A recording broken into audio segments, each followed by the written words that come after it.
मध्य प्रदेश में चुनावी संग्राम जोर पकड़ रहा है और इसमें भाजपा फिलहाल आगे। लोकसभा की चुनावी कमान मुख्यमंत्री डॉक्टर मोहन यादव ने संभाली। भाजपा मोदी मैजिक और मोहन यादव के मैनेजमेंट से क्लीन स्वीप यानी कि प्रदेश की सभी 29 सीटें जीतने की तैयारी में। यही वजह है कि सीएम मोहन यादव और बीजेपी के नेताओं का पूरा फोकस मोदी सरकार की उपलब्धियों पर बढ़ गया है। मोदी सरकार के 10 साल और इससे पहले की कांग्रेस सरकारों के बीच के कामकाज पर खुली बहस की चुनौती भाजपा दे रही है। मुख्यमंत्री डॉक्टर मोहन यादव मंडला के दौरे पर रहे तो उनका भाषण इसी पर केंद्रित रहा। दिल्ली के मुख्यमंत्री अरविंद केजरीवाल की गिरफ्तारी का उल्लेख कर उन्होंने भाजपा और विपक्ष की राजनीतिक संस्कृति की भी तुलना की। और कई जन्मों के पुण्य के बाद हमारा भाग्य ऐसा आया, इतना पुण्य पुरुष हमारे बीच में है जिसका अपना स्वयं की कोई जायदाद नहीं, स्वयं का कोई परिवार नहीं, लेकिन 142 करोड़ लोगों को अपना परिवार समझता है। हमें इस बात का गर्व है। हमारे अपने लालकृष्ण आडवाणी जी, उन्होंने कोई झूठा आरोप उन पे लगा कि इन्होंने दलाली खा ली। केवल एक डायरी के कागज पे, सादे कागज से लिखा था, वो भी एल के। वो एल के लाल कृष्ण है कि कुछ लाल राम है मालूम नहीं, लेकिन इतने मात्र से इस्तीफा दे दिया। जिनके दो मंत्री 1.5 साल से हवालात में बंद है, 21 नेता जिसके बंद है, 9 बार अलग अलग सम्मन भेजे गए, पुलिस के बुलावे आ रहे हैं, लेकिन ये कांग्रेस पार्टी के सहयोगी दिल्ली के मुख्यमंत्री, शर्म आना चाहिए जिनका 100 करोड़ की दलाली में सीधा नाम है, वो इतने मोटी चमड़ी के मंत्री भी जेल में बंद और मुख्यमंत्री बंद, लेकिन इस्तीफा नहीं दे रहे हैं। भाजपा मोदी सरकार की उपलब्धियों, मोहन यादव के मैनेजमेंट और पार्टी विद डिफरेंस के नारे पर चुनाव लड़ने जा रही है तो विपक्ष इसी पर घेराबंदी कर रहा है। विपक्ष सवाल उठा रहा है कि भाजपा के नेता जब मोदी सरकार की उपलब्धियां गिनाएंगे तो जनता क्या उनके चुनावी वादों पर सवाल नहीं करेगी। चुनावी वादों पर विपक्ष डॉक्टर मोहन यादव सरकार को भी घेर रहा है। भाजपा अरविंद केजरीवाल की गिरफ्तारी के इस मामले को नैतिकता से जोड़ रही है। विपक्ष उसे भाजपा और मोदी सरकार की तानाशाही करार दे रहा है। देखिए, मोदी जी ने क्या किया है 10 साल में, ये पूरा देश देख रहा है। जो वादे उन्होंने इस देश के नौजवानों से किए थे रोजगार देने के, क्या वो पूरे करे? किसानों के लिए जो वादे उन्होंने पूरे किए थे, क्या उन्होंने पूरे करे? और यही मैं मोहन यादव जी से पूछना चाहता हूं कि 100 दिन हो गए उनकी सरकार को, उन्होंने अपना घोषणा पत्र भी उठा के एक दिन देखा है? जिस तरह से देश में हो रहा है, अरविंद केजरीवाल जी की जो गिरफ्तारी की गई है, इतिहास में पहली बार हो रहा है कि ये दूसरे चीफ मिनिस्टर हैं जिनको पद पे रहते हुए उन्होंने गिरफ्तार किया है। और उसके कई तरीके हैं, जिस तरह से ईडी का दबाव, इनकम टैक्स का दबाव, पुलिस का दबाव, पूरे देश में जिस तरह से भारतीय जनता पार्टी कर रही है, ये लोकतंत्र की हत्या है। मध्य प्रदेश में मौजूदा समय में देश भर में भाजपा का सबसे मजबूत गढ़ बन चुका है। भाजपा हर हाल में अपने इस गढ़ को बचाने की कोशिश में है। इसके लिए वो पूरा जोर लगा रही है। यही वजह है कि पूरी चुनावी कमान मुख्यमंत्री डॉक्टर मोहन यादव ने अपने हाथ में ले ली है। मोदी मैजिक और मोहन यादव के मैनेजमेंट से बीजेपी सभी 29 सीटें जीतने की कोशिश में लगी। अब देखना यह है कि कांग्रेस उसके इस मिशन को रोकने के लिए कौन सी रणनीति अपनाती है। Bureau report, IND24।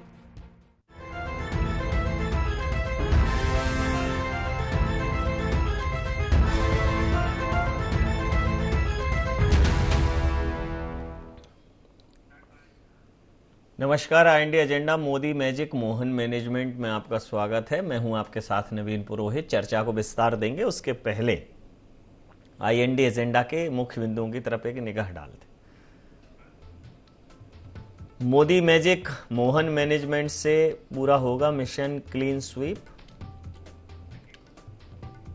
चुनाव में कितना असर करेगा 70 साल बनाम 10 साल का नारा। चुनावी वादों पर मोदी मोहन सरकार को घेरने में कामयाब हो पाएगा विपक्ष। मोदी मोहन की जोड़ी से मुकाबले के लिए कांग्रेस के पास कौन सा ब्रह्मास्त्र। नमस्कार, इन्हीं सवालों के साथ चर्चा में आप सबका पुनः स्वागत है। लोकसभा चुनावों में मध्य प्रदेश की 29 सीटें जीतने का दावा करने वाली भारतीय जनता पार्टी की सरकार पूरे जोर आजमाइश करते हुए मैदान में खड़ी है। प्रत्याशी घोषित हो चुके हैं। मुख्यमंत्री मोहन यादव स्टार प्रचारक के तौर पर मोर्चा संभाल चुके हैं और ये अग्नि परीक्षा है। कहीं ना कहीं मोदी जी के नाम पर विधानसभा में अभूतपूर्व समर्थन मिला। ये पहली बार हुआ था कि कोई भी विधानसभा का चुनाव केंद्रीय नेतृत्व ने अपने चेहरे पर लड़ा हो। मोदी जी ने मध्य प्रदेश की जनता को चिट्ठी लिखी और चिट्ठी मध्य प्रदेश की जनता को पसंद आई। मध्य प्रदेश की जनता ने मोदी जी के नाम पर वोट किया। पहली बार ऐसा हुआ कि मध्य प्रदेश में मुख्यमंत्री कौन होगा यह तय नहीं था। भारतीय जनता पार्टी की तरफ से कमल के फूल और मोदी जी के नाम पर चुनाव लड़ा, लोकसभा के पैटर्न पर चुनाव लड़ा। एक तरह से ये कह सकते हैं कि लोकसभा का वो लिटमस टेस्ट था। अब लोकसभा का चुनाव है। अब की बार मोदी सरकार 400 पार इस प्रकार के नारे भारतीय जनता पार्टी दे रही है और डबल इंजन की सरकार करार दे रही है। मुख्यमंत्री मोहन यादव पूरी तरह से प्राण प्राण से जुटे हैं कि वो मिशन क्लीन स्वीप उनके कार्यकाल में हो। कांग्रेस कह रही है कि यह दंभ है। राहुल गांधी जी ने भारतीय जनता पार्टी की शक्ति को आसुरी शक्ति करार दिया है। भारतीय जनता पार्टी को वो लोकतंत्र का हत्यारा ठहरा रहे हैं। तो मोदी मैजिक मोहन मैनेजमेंट या विपक्ष कौन भारी पड़ेगा, इसी मुद्दे पर करेंगे चर्चा। विपक्ष के पास कौन से ब्रह्मास्त्र होंगे, हमारे साथ चर्चा में शामिल हैं राजपाल सिंह सिसोदिया जी, प्रवक्ता हैं मध्य प्रदेश भारतीय जनता पार्टी के। अवनीश भार्गव जी, प्रवक्ता मध्य प्रदेश कांग्रेस के हमारे साथ हैं। रमेश शर्मा जी, वरिष्ठ पत्रकार हमारे साथ हैं। आप समस्त महानुभावों का बहुत बहुत स्वागत है। अवनीश जी, बुरा न मानो होली है, लेकिन प्रत्याशी कौन होगा इस पर बंद क्यों आपकी बोली है? देखिए नवीन जी, जिस तरीके से भारतीय जनता पार्टी अति आत्मविश्वास में है और क्लीन स्वीप की बात कर रही है जी, और उसके बाद लगातार देखें तो ये कांग्रेस के नेताओं पर आधारित हो गई। कोई की सदस्यता कराते रहते हैं, खुद नेताओं को विश्वास नहीं इनके पे। अब आप कह रहे हैं मोहन मैजिक है, पहले कह रहे थे विधानसभा में शिवराज मैजिक था। शिवराज जी की लाडली बहना नहीं थी, सिर्फ मोदी जी की चिट्ठी पे चुनाव हो गया और लोगों ने वोट डाल दिया। शिवराज जी का जिसमें कोई रोल नहीं था मेरे ख्याल से, आपने जिस तरीके से बताया है। और अब मोहन यादव जी ने 100 दिन में कौन से काम किए हैं? मैं कह सकता हूं कि 100 दिन के अंदर जो काम होना चाहिए, मोदी की गारंटी कहाँ गई? लाडली बहना का 3000 रुपए कहाँ गया? गैस का सिलेंडर 450 में कहाँ गया? किसानों का गेहूं समर्थन मूल्य पे 2700 रुपए कहाँ गया? धान का समर्थन मूल्य 3100 रुपए कहाँ गया? बेरोजगारों को रोजगार दिलाने की बात कहाँ गई? सिर्फ इस बात को लेकर आप कह रहे कि कांग्रेस की उम्मीदवार चयन में देरी हो रही है, इसके कारण भारतीय जनता पार्टी 29 की 29 सीटें मध्य प्रदेश में जीत जाएगी, ये मुगालता इनका दूर हो जाएगा। ये विश्वास जनता को देना चाहिए। विभिन्न चरणों में मतदान है, जनता वोट करेगी। ये काउंटिंग के बाद पता चलेगा कि इनको 29 मिलती हैं कि 5 मिलती हैं कि 10 मिलती हैं। ये निर्णय जनता पे छोड़ना चाहिए। आपको कितना मिलने की उम्मीद है? अच्छे से जी अवनीश जी, आप तो बहुत जमीनी नेता हैं, सही आकलन करते हैं। आपको कितना मिलने की उम्मीद है? मुझे पूरा विश्वास है कि इस बार पिछले कई चुनाव से बहुत अच्छा परफॉर्मेंस कांग्रेस पार्टी मध्य प्रदेश में करेगी। जिस तरीके से कांग्रेस पार्टी की रणनीति है, जिस तरीके से राहुल गांधी जी की छवि को 10 साल में डैमेज करने की कोशिश की गई, उनको तरह तरह की संज्ञान दिया गया। भारत जोड़ो यात्रा, भारत न्याय जोड़ो न्याय यात्रा के बाद जिस तरीके से वो जनता से मिले हैं, जिस तरीके से गरीब की बात कर रहे हैं, जिस तरीके से अनुसूचित जाति जनजाति की बात कर रहे हैं, पिछड़े वर्ग के, उससे पूरे देश में एक माहौल बना है। और भारतीय जनता पार्टी को ये मुगालता सिर्फ 10 साल में झूठ की गारंटी, पैकेजिंग और ब्रांडिंग और इनका बोलना संसाधनों की भरपूर हो सकती है। इलेक्ट्रॉल बॉन्ड का बहुत पैसा आ सकता है। पैसा दो धंधा करो, ये हो सकता है। चंदा दो धंधा करो, पैसा तो आपके पास भी आया। ईडी सीबीआई से, देखिए ईडी सीबीआई से आप लोगों को जेल में बंद कर सकते हो, चाहे अरविंद केजरीवाल हो या हेमंत सोरेन हो, ये दिल्ली के उप मुख्यमंत्री मनीष सिसोदिया हो या कोई भी नेता हो, उनको आप ईडी और सीबीआई। ये चुनाव भारतीय जनता पार्टी लगभग समाप्त हो चुकी है धरातल पे। मोदी सरकार और केंद्र की सरकार, ईडी सीबीआई और कथित मीडिया के लोग मिलकर चुनाव को मैनेज कर रहे हैं और ऐसी हवा बनाने का प्रयास कर रहे हैं। जनता के मुद्दों को दूर करने का एक प्रयास नवीन जी इसमें भारतीय जनता पार्टी और मोदी की सरकार, भारतीय जनता पार्टी तो है ही नहीं, मोदी सरकार करने जा रही है। और जिस तरीके से तानाशाही, हिटलरशाही मुख्यमंत्री के चयन में हुई, मंत्रिमंडल के चयन में, भारतीय जनता पार्टी के बहुत बड़ा संतोष इनके बीच भी है। जिस तरीके से शिवराज सिंह चौहान को हटाया गया मुख्यमंत्री पद से, और जिस तरीके से उनको 18 साल के कार्यकाल पे पलीता लगा दिया, कहा कि ये कार्यकाल पूरा जीरो था, ना लाडली बहना चली, ना लाडली लक्ष्मी चली। अच्छा, कमलनाथ जी की तो आपने राशि निकाली है, उनको तो उनकी तो विदाई समारोह आयोजित की है आपने पूरे ब्लॉक स्तर पर। कमलनाथ जी को जिस तरह से बतौर अध्यक्ष आपने निर्वासित किया, मतलब दुश्मन को भी ऐसा निर्वासन न मिले।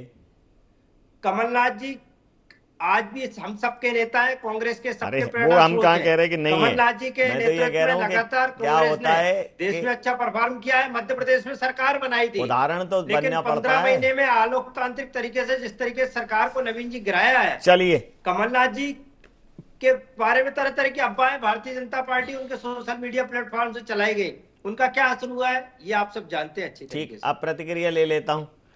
मैं तो ये कह रहा हूं, मैं कुछ आरोप थोड़े लगा रहा हूं, मैं तो ये कह रहा हूं मैंने तो स्वयं वो भव्य समारोह देखा, इतना भव्य समारोह, विशाल पंडाल था और हजारों कांग्रेसी उस समय जब कमलनाथ जी अध्यक्ष पद छोड़ रहे थे तो बिलख बिलख के कह रहे थे नहीं नहीं कमलनाथ जी बहुत बढ़िया नेता हैं। इतना सम्मान हुआ, पूरे प्रदेश ने देखा होगा, मैंने भी देखा है। आजकल मीडिया से ऐसे ही एक्सपेक्ट करते हैं ना, तो मैं भी ऐसे ही बोल देता हूँ। इतना अद्भुत सम्मान समारोह था। हाँ, मतलब ऊपर से देव आतुर हो गए थे कि भाई पुष्प वर्षा कर दें, कितने सम्मान के साथ जो है विदा किया जा रहा है। बहरहाल पूछ लेता हूँ, कोई कमलनाथ जी की विदाई कही, कमलनाथ जी अब भी हमारे नेता है मध्य प्रदेश के, देश के। मैं अध्यक्ष पद से कह रहा हूँ, आप इतनी विदाई के लिए क्यों आतुर हो? मैं सिर्फ अध्यक्ष पद से कह रहा हूँ भाई, आप और आगे क्यों, आगे मत जाओ। सबके मार्गदर्शन में हम आगे बढ़ रहे हैं, हमारे नेता है। राज्यपाल जी, आपके राजपाट को उन्होंने कहा है आसुरी शक्तियां चला रही हैं, ये आप लोग आसुरी शक्तियां हो, आप लोकतंत्र के हत्या करने पर आमादा हो। राहुल जी, कांग्रेस विपक्ष का आप पे ये आरोप है। देखिए, भारतीय जनता पार्टी आज बढ़ते क्रम में है। लोकसभा का आम चुनाव 2014 का अगर आप देखेंगे तो नवीन जी पाते हैं कि हमने 27 सीटों पर विजयश्री का वर्ण किया था। फिर हम लोकसभा के आम चुनाव में गए 2019 में, तो आप देखेंगे कि हमने 28 सीटों के ऊपर विजयश्री का वर्ण किया। और अब 2024 के जब हम लोकसभा के आम चुनाव में है तो उसी बढ़ते क्रम में अब 29 सीटों पर विजयश्री का वर्ण करेंगे। यह मैं नहीं बोल रहा हूं, ये भारतीय जनता पार्टी का किया हुआ काम बोल रहा है। अभी मेरे मित्र कह रहे थे अविनाश जी कि भाजपा तो है ही नहीं, तो निश्चित तौर पर जिस कांग्रेस के प्रदेश अध्यक्ष को बने 2.5 माह से अधिक समय हो गया है और वो अपनी कार्यकारिणी नहीं बना सका, जिस कांग्रेस के कई जिला अध्यक्ष अभी रिक्त पड़े हैं, भंग पड़े हैं और वो चुनाव में है बिना संगठन के, तो जिसके खुद के संगठन की यह स्थिति है उसे दूसरे संगठन नहीं दिख सकते। परंतु भारतीय जनता पार्टी पे जनता ने जिस प्रकार से विश्वास करने का काम किया है, हमारे द्वारा किए हुए गरीब कल्याण के वो कार्य जो पार्टी की रीति नीति के तहत जो अंत्योदय की हम बात करते हैं, अर्थात गरीब कल्याण की जो हम बात करते हैं, हितग्राही मूलक योजनाओं के माध्यम से हमने हर भारतवासी के जीवन स्तर को ऊंचा उठाने का विनम्रता से प्रयास किया है। उस बात को लेकर हम जनता के बीच में जा रहे हैं। जब इस देश के अंदर विकास के कार्यों की पराकाष्ठा होने का काम हुआ, विकास कार्य हुए, सड़कों का जाल बनने का काम हुआ, प्रधानमंत्री आवास बनने का काम हुआ, तो उसको लेकर हम जा रहे हैं। और फिर हमारा कार्यकर्ता तो तय कर चुका है नवीन जी, और उसने ये तय कर लिया है कि अब मतदान केंद्र के ऊपर वो काम करते करते ये बात तय कर चुका है कि जब माननीय मोदी जी के नेतृत्व में इस भारत देश से 370 जैसी धारा का जो है कलंक मिटने का काम होता है, तो अब वो मतदान केंद्र पर 370 मतों से भारतीय जनता पार्टी को जिताने वाला ये हमने तय कर लिया है। और जब हमारे कार्यकर्ता ने जब ये तय कर लिया है मतदान केंद्र के ऊपर, तो अब जीतने की तो कोई बात नहीं है, अब तो लीड बढ़ाने की बात चल रही है मध्य प्रदेश के अंदर। हम जो है माननीय प्रदेश के मुख्यमंत्री डॉक्टर मोहन यादव जी के नेतृत्व में किए हुए काम के आधार पर जनता के बीच में है। आप देखेंगे कि माननीय मुख्यमंत्री जी प्रत्येक सदस्य को, लोकसभा के उम्मीदवार को फॉर्म भरवाने के लिए स्वयं जा रहे हैं। और पूरी ऊर्जा के साथ में ओत प्रोत होकर पूरी पार्टी का नेतृत्व वहां पर खड़ा है उनके साथ में, और पार्टी का नेतृत्व ही नहीं खड़ा है, मतदाता भी आशीर्वाद दे रहा है दोनों हाथ से। तो एक तरफ मोदी जी के द्वारा किए हुए कार्य है, दूसरी तरफ हमारे मोहन यादव जी की सरकार के द्वारा किए काम है। एक डबल इंजन की सरकार, और इस सरकार को आशीर्वाद देने का काम जनता कर रही है। मोदी की गारंटी है, भाजपा का भरोसा है, और मोदी गारंटी, भाजपा का भरोसा, और डॉक्टर मोहन यादव जी के द्वारा मध्य प्रदेश में अंदर पूरे चुनाव का हमारे वीडी शर्मा जी के नेतृत्व में किया हुआ पूरा मैनेजमेंट है। कार्यकर्ता मतदान केंद्र पे है। हम विजय संकल्प अभियान कर रहे हैं, बुद्ध विजय संकल्प अभियान में है, हम लाभार्थी सम्मेलन में है। हम हमारी बात कर रहे हैं, हम कांग्रेस की बात नहीं कर रहे हैं, पर हम जनता के बीच में है, किए हुए काम के आधार पर है, लाभार्थी के योजनाओं के आधार पे है। एक हाथ में हमारे कार्यकर्ता के भारतीय जनता पार्टी का झंडा है, दूसरे हाथ में किए हुए काम की लंबी फहरिस्त है, ओला हितग्राहियों की सूचियां हैं। ये तो कह रहे हैं कि एक हाथ में भारतीय जनता पार्टी का झंडा है और पीछे एजेंसियों का डंडा है, यही आपका फंडा है। देखिए, अब जो कुछ अखंड गले गले भ्रष्टाचार से डूबे हुए लोग हैं, ये चोर मचाए शोर, ये कहावत जो है ना, ये ऐसे ही नहीं है नवीन जी। ये जो सारे एक हो रहे हैं, वे सारे एक मंच पे हो रहे हैं। यही तो हम देश को बताना चाह रहे हैं कि जो भ्रष्टाचार के खिलाफ लड़ाई लड़कर और दिल्ली की जनता अवनीश जी, कंट्रोल अवनीश जी, वो लोग सब जो है आज एक मंच पे है।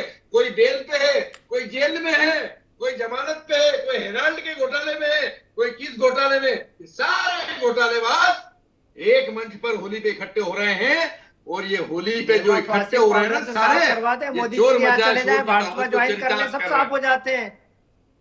अब प्रतिक्रिया ले ले, मैं जरा एक बार रमेश शर्मा जी से प्रतिक्रिया लेता हूं।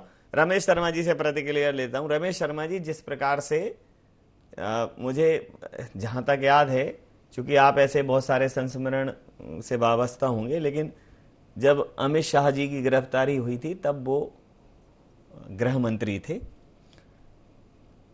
सीबीआई ने जब उन्हें गिरफ्तार किया था, तो ऐसा नहीं है कि बड़े नेताओं की गिरफ्तारियां ना हुई हों, और बहुत समय से एजेंसी जब उन्हें केजरीवाल जी को ये समन दे रही थी, लगातार एजेंसी 8-9 समन उन्हें दे चुकी थी। अब इस केजरीवाल जी की गिरफ्तारी पर समूचे विपक्ष ने इसे लोकतंत्र की हत्या बताया है, और ये बताया कि दबाव की राजनीति है। और एक तरफ जब आप जांच एजेंसियों को निष्पक्ष और स्वतंत्र रखना चाहते हैं, तो जब जांच एजेंसियां जब बड़ा निर्णय लेंगी तो इसी प्रकार के होंगे। तो वस्तुतः इस प्रकार की जो राजनीतिक परिस्थिति है, इसको आप किस तरह से देखते हैं? 2024 के चुनावों में इस प्रकार की राजनीतिक परिस्थिति, इसके पहले कभी ऐसी बनी क्या परिस्थिति? देखिए, मोटे तौर पर बड़े राजनेताओं पर कदाचार के आरोप हमेशा लगे हैं।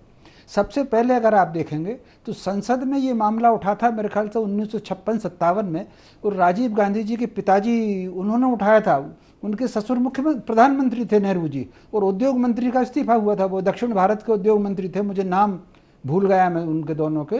तो कुल मिलाकर के कदाचार, राजनीतिक कदाचार की बात सदैव उठती रही है। खुद राजीव गांधी जी ने कहा कि 1 रुपया भेजते हैं 15 पैसे नीचे पहुंचता है। इसके अलावा मेरे ख्याल से मनमोहन जी जब प्रधानमंत्री थे तो खेल मंत्री गिरफ्तार हुए हैं, एक सांसद कनिमोझी उसमें गिरफ्तार हुई है। लालू यादव मुख्यमंत्री थे, तो वो उन पर जब आरोप लगा तो अपनी पत्नी को मुख्यमंत्री बनाया और वो जेल चले गए थे, लालू यादव, वो चारा घोटाले में। तो ऐसा नहीं है कि पहली बार किसी बड़े नेता पर आरोप लगे हों। मनमोहन जी जब प्रधानमंत्री थे तो सत्तारूढ़ दल का, उनके अपनी कैबिनेट का व्यक्ति गिरफ्तार हुआ था, वो सुरेश कलमाड़ी। निश्चित। तो कुल मिलाकर के ये पहली बार ऐसा मौका नहीं है, और इस तरह के आरोप लगते रहे हैं, और कई लोगों पर आरोप लग गए। मध्य प्रदेश में मुख्यमंत्री अर्जुन सिंह थी तो उन पर चुरट लॉटरी का आरोप लगा, बहुत बड़ा घोटाला करने का उन पर आरोप लगा। तो ये ऐसे आरोप लगते रहे, लेकिन पहली बार मैं ये देख रहा हूँ कि एजेंसियां सख्ती के साथ कार्रवाई कर रही हैं। आमतौर पर ऐसा होता है, सरकारें बदलती हैं, और वो जो EWO में आर्थिक अपराध अनुसंधान में जो मुकदमे पड़े रहते हैं, वो फाइल में सरकारें बदल जाती हैं और मुकदमे फाइल में दब जाते हैं। ऐसा कभी नहीं होता कि दूसरी सरकार आके कर रही है, लेकिन पहली बार अगर कोई एजेंसी काम कर रही है तो मैं समझता हूँ कदाचार तो मुक्त होना ही चाहिए। ये कदाचार में आकंठ डूबा हुआ प्रशासन है कि हर कहीं चौराहे पर खड़े हो जाते हैं ट्रैफिक वाले और चालान के पैसे ही वसूल करते रहते हैं। तो आप अगर गाँव में चले जाएँ, एक बार कांग्रेस की सरकार थी और राजस्व मंत्री थे, मैं भूल गया मेरे ख्याल से श्यामाचरण मुख्यमंत्री थे, तो उन्होंने कहा था कि पटवारी को जब तक मैं पैसे नहीं देता तो वो नकल नहीं देता। तो कहीं ना कहीं एजेंसियों को सख्त तो होना पड़ेगा, और इस वक्त एजेंसियां सख्त हो रही हैं। ये तो वही अरविंद केजरीवाल हैं जो लोकपाल के हिमायती थी, और खुद जब आए तो इन्होंने लोकपाल बनाया नहीं अपनी सरकार ना बनाया। फिर अगर आपको याद हो, उन्होंने कहा था मैं 2 कमरे के मकान में रहूंगा। वो कितने बड़े मकान में रहते हैं, उन्होंने कहा कोई सुविधा नहीं लूंगा। और अब इस समय देखें कि जो मुख्यमंत्री सबसे ज्यादा सुविधा ले रहे हैं उसमें अरविंद केजरीवाल का नाम। तो कुल मिलाकर के, और अभी मैं अन्ना हजारे जी की प्रतिक्रिया देख रहा था, उन्होंने संतोष व्यक्त किया। उन्होंने कहा कि शराब पर तो पाबंदी लगाने की मैंने बात कही थी, आज दोपहर कोई किसी चैनल पर आ रही थी। तो मोटे तौर पर कुछ कदाचार पर तो किसी को समर्थन करना नहीं चाहिए। और दूसरा, हमारा जो आज का विषय था, निश्चित रूप से इस समय लड़ाई अलग है। मतदाता के मन में क्या है वो बिल्कुल चुप्पी है, वो क्या देगा पता नहीं। लेकिन इस समय कुछ भी हो, कांग्रेस में थोड़ा सा कहीं ना कहीं विचलन तो है, उनके अच्छे अच्छे बड़े बड़े लोग छोड़ करके जा रहे हैं। और भाजपा बहुत ओवर कॉन्फिडेंस में है। भाजपा को अगर नुकसान होगा तो ओवर कॉन्फिडेंस में होगा। अगर कांग्रेस का कार्यकर्ता लड़ लेगा तो लोकसभा की 5-6 ऐसी सीटें हैं जिसमें अच्छी कांटे की लड़ाई होना है। बिल्कुल ठीक। तो कुल मिलाकर के भाजपा अगर ओवर कॉन्फिडेंस त्याग देगी तो उसको लाभ होगा, और कांग्रेस अपना मनोबल को बढ़ा करके फिर से नए सिरे से खड़ी होगी तो मोटे तौर पर कहीं ना कहीं 1-8 सीट वो बढ़ा भी सकते हैं। जी, 16,000 का आंकड़ा पार कर चुके हैं अवनीश जी। 16,000 से ज्यादा लोग कांग्रेस में शामिल हो चुके हैं। यहाँ जो न्यू ज्वाइनिंग कमेटी है उसने कल प्रेस कॉन्फ्रेंस में ये कहा कि 16,000 से ज्यादा लोग आ चुके हैं। आप समझिए कि 16,000 तो आपसे जुड़े हुए लोग जा चुके हैं, और आप भारत जोड़ने की बात कर रहे हैं। पहले पार्टी जोड़ो, पार्टी लोग छोड़ रहे हैं, और अब तो वो छोड़ रहे हैं जो न किसी पद के लिए जा रहे हैं, न कद के लिए जा रहे हैं, न लालच के वजह से जा रहे हैं। वो तो कह रहे हैं अब तो विचारधारा के साथ, हम तो मोदी जी हमें अच्छे लग रहे हैं, उनकी बात अच्छी लग रही है इसलिए जा रहे हैं। अब तो कोई बात नहीं है कि भाई हमें ये बनाओ वो बनाओ। सामान्य कार्यकर्ता तो कार्यकर्ता यहाँ था, कार्यकर्ता हुआ है। अब क्या बात है, अब क्यों जा रहे हैं? नवीन जी, इनकी सूची कह रही है कि 16,000 लोग कांग्रेस के भारतीय जनता पार्टी ज्वाइन कर चुके, बड़े बड़े नेता ज्वाइन कर चुके। 2019 में हम बात करें तो भारतीय जनता पार्टी ने 28 सीटें जीती थी, कांग्रेस ने 1 सीट जीती थी, और कांग्रेस की मध्य प्रदेश में सरकार थी। वो कतिपय नेता जो भारतीय जनता पार्टी में शामिल हो गए, चाहे बड़े हों या छोटे हों, ये सब कांग्रेस के साथ थे। तब भी हम सिर्फ नकुल नाथ जी की सीट जीते थे। तो ये सब मैं कह सकता हूं कि महत्वहीन तो होंगे ही होंगे जब 28 सीटें भारतीय जनता पार्टी जीत के गई थी। अब हम 2024 का परिणाम देखेंगे तो आपको लगेगा कि ये 14,000 16,000 जो सूची फर्जी बता रहे हैं ये लोग, यदि वास्तव में दम है तो फिर कह दें 29 की 29 सीटें जीत जाएंगे। 28 एक सीट भी यदि 16,000 लोगों से बढ़ती है, मैं कह सकता हूं 10 से 12 सीटें भारतीय जनता पार्टी की कम होंगी। तो इनका औचित्य तब समझ में आएगा कि ये वास्तव में महत्वहीन थे, कि ये कांग्रेस पार्टी के अंदर रह के भाजपा का काम कर रहे थे, कि या कांग्रेस को कोई फायदा पहुंचाने के लिए स्वयं के लिए राजनीति कर रहे थे। तो इसका दूध का दूध पानी का पानी, जब 4 जून को परिणाम आएगा तो हो जाएगा। लेकिन मैं राजपाल सिसोदिया जी के एक बात का जवाब दे दूं, उन्हें कांग्रेस की बड़ी चिंता थी कि जीतू पटवारी जी की कार्यकारिणी नहीं बनी, जिला अध्यक्ष के पद रिक्त हैं, ब्लॉक के अध्यक्ष नहीं बने। खुद भारतीय जनता पार्टी अपने गिलेबान में झांक के देखे, निगम मंडल पूरे आपने बर्खास्त कर दिए हैं, आपके प्राधिकरण है नहीं। संगठन में आप देखेंगे तो बीडी शर्मा जी भोपाल से टिकट मांग रहे थे, आपने खजुराहो से दे दिया। शिवराज सिंह अलग को पवन। चलिए अंतिम प्रतिक्रिया एक संक्षिप्त नवीन जी, और इलेक्ट्रॉल बॉन्ड के मामले में सेकंड दौर है ना, पर्याप्त हो गई चर्चा पहले दौर में, इनको जवाब देगी। जी जी जी, राजपाल जी आपकी प्रतिक्रिया। अगर 16,000 लोग वहां से कांग्रेस से मुक्त हुए हैं डॉक्टर मोहन यादव के नेतृत्व में, अगर वो बीजेपी ज्वाइन कर रहे हैं और जाएंगे क्या फिर? अविनाश जी को नहीं दिखता है तो अच्छी बात है, नहीं दिखे इनको, मैं भी यही चाहता हूँ। अरे सुनिए तो उसके बाद में भारतीय जनता पार्टी अवनीश जी सुन लीजिए, भारतीय जनता पार्टी का संगठन मतदान केंद्र पर काम कर रहा है, वो भी अगर इन्हें नहीं दिख रहा है तो और अच्छी बात है। और अगर इनके जीतू पटवारी जी की कार्यकारिणी नहीं बनी और वो इनको नहीं दिख रही, इन्होंने बोला कि भाई भारतीय जनता पार्टी कहाँ है, कहीं नहीं है, तो मुझे बोलना पड़ा। मुझे कोई शौक नहीं है जीतू पटवारी जी का नाम, उनका चचेरा भाई बलराम पटवारी का चचेरा भाई बलराम कल बीजेपी ज्वाइन कर चुका है, खुद का भाई जीतू पटवारी के खुद के स्वयं के चचेरे भाई बलराम पटेल कल भारतीय जनता पार्टी ज्वाइन कर चुके हैं। मुझे लगता है वो भी नहीं दिखेंगे, आपकी पार्टी कर रही नहीं दिखेंगे। अवनीश जी, आप कंट्रोल नहीं करते। आप अभिव्यक्ति की आजादी के समर्थन वाली पार्टी के नेता हैं और आप अभिव्यक्ति के झूठ बोल रहे हैं नवीन जी। तो ये तो सत्य अहिंसा के अरे तो आप थोड़े ही वो हो, आप थोड़े ही निर्धारित करोगे, बोले तो पब्लिक समझेगी ना। बलराम पटेल ग्राम कुड़ाना तहसील सावेर जिला इंदौर कल ज्वाइन किए हैं। वो जीतू पटवारी के चचेरे भाई है, पता कर लेना। अरे चचेरे कुछ भी मतलब कैसे बोल रहे हो आपके झूठ को, कैसे झूठ बोल रहे हो आप कैसे बोल रहे हो? मैं झूठ बोल रहा हूं अविनाश जी, मीडिया में दे रहे सके भाई। अविनाश जी जो बात मैं बोलता हूँ सत्य बोलता हूँ। नहीं वो सगे जब सगे ज्वाइन करेंगे, जब सगे ज्वाइन करेंगे तब मानेंगे वो। अरे भाई बात नहीं करता हूँ, बात तथ्यों के साथ करता हूँ। अवनीश जी भी बलराम के पिताजी का नाम बताऊं? देखिए झूठी ब्रांडिंग और पैकेजिंग से कुछ नहीं होगा, जमीनी धरातल पे गली नंबर घर नंबर बताऊं? नहीं रहने दो, वो सगे, अरे वो सगे भाई की बात करेंगे। प्रकाश सगे भाई की बात करो, आप तो कहेंगे भाई पहले डीएनए रिपोर्ट लाओ तब बात करेंगे। वो मान ही नहीं रहे भाई। रोज देखिए कांग्रेस जो है अंतिम प्रतिक्रिया के साथ गुजर रही है, अंतिम प्रतिक्रिया के साथ से गुजर रही है। मैं अंतिम प्रतिक्रिया के साथ चर्चा समाप्त करूंगा। कांग्रेस की चिंता छोड़ो, अवनीश जी तानाशाही खत्म करो, कंट्रोल। अवनीश जी, अभिव्यक्ति की आजादी की बात का समर्थन करने वाली पार्टी कहाँ आवाज बीच में उठाती है? आप बात सर अंतिम प्रतिक्रिया। अवनीश जी अब तो सुन लीजिए। रमेश शर्मा जी, नहीं मैं ये कह रहा था नहीं, सगे का तो छोड़ दीजिए। राहुल गांधी जी की सगी चाची भाजपा में है, मेनका गांधी। दिग्विजय सिंह के सगे भाई भाजपा में रह चुके हैं। एक रामेश्वर कोसरिया थे और कन्हैया लाल कोसरिया, दोनों पिता पुत्र थे, दोनों अलग अलग पार्टी में थे। तो राजनीति में तो ऐसा चलता ही रहता है। हाँ चलता है। अभी उसके पहले सिंधिया खानदान में आधा दल कांग्रेस में था। नहीं, मैं अंतिम प्रतिक्रिया के साथ चर्चा समाप्त करूंगा कि चूंकि तैयारियां देखिए, आप भारतीय जनता पार्टी प्रचार प्रसार शुरू कर चुकी है और इनके यहाँ सीईसी में अभी मंथन हो रहा है कि कांग्रेस में अभी 18 सीटों पर, मतलब एक बड़ा भाग बचा हुआ है, 18 सीटों पर चिंतन मंथन हो रहा है। तो कहीं ना कहीं मोरल डाउन होता है और रोज 10-25 कार्यकर्ता कहीं ना कहीं से शामिल हो जाते हैं भारतीय जनता पार्टी में। तो एक माहौल जो है वो निराश की तरफ जा रहा है कांग्रेस की। हाँ, निश्चित रूप से ये बात सही है कि कांग्रेस को इस पर गंभीरता से विचार करना चाहिए। और अगर वो उम्मीदवार लेट कर रहे हैं तो इसमें कोई बहुत आश्चर्यजनक बात नहीं है। अनेक बार ऐसा हुआ है, दोनों पार्टियों ने, भाजपा ने भी और कांग्रेस ने भी,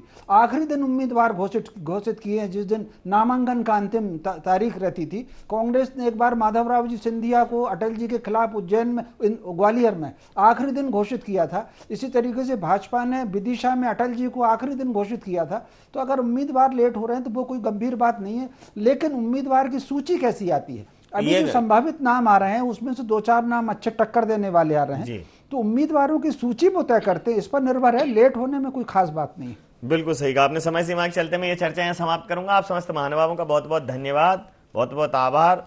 तो मध्य प्रदेश में लोकसभा चुनावों में जो 29 सीटें हैं उन पर मोदी मैजिक, मोहन मैनेजमेंट या विपक्ष का एक्शन या जीतू की जंग, आखिर कौन बाजी मारेगा, ये बड़ा सवाल है। लेकिन सवाल बड़ा तब सही तरह से खड़ा होगा जब भारतीय जनता पार्टी के सम्मुख कांग्रेस अपने प्रत्याशी उतार देगी।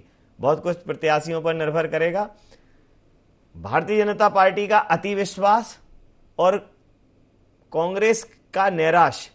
अगर कांग्रेस अपने नैराश्य से उबार आई और भारतीय जनता पार्टी ने अपना आत्मविश्लेषण कर लिया तो ही दोनों अपने लक्ष्य की तरफ बढ़ पाएंगे। भारतीय जनता पार्टी अति आत्मविश्वास में डूबी और कांग्रेस अति नैराश्य में। दोनों को इस प्रकार की मनोदशा से निकलने की आवश्यकता है और निश्चित रूप से चुनाव परिणाम प्रचार प्रसार और माहौल पर पूरी तरह से निर्भर नहीं करते। कई बार चुनाव परिणाम चौंकाने वाले भी होते हैं। तो देखना दिलचस्प रहेगा कि मध्य प्रदेश में लोकसभा का क्या माहौल रहता है। इंडिया एजेंडा में नहीं, आप बने रहिए IND24 के साथ और देखते रहिए IND24। नमस्कार।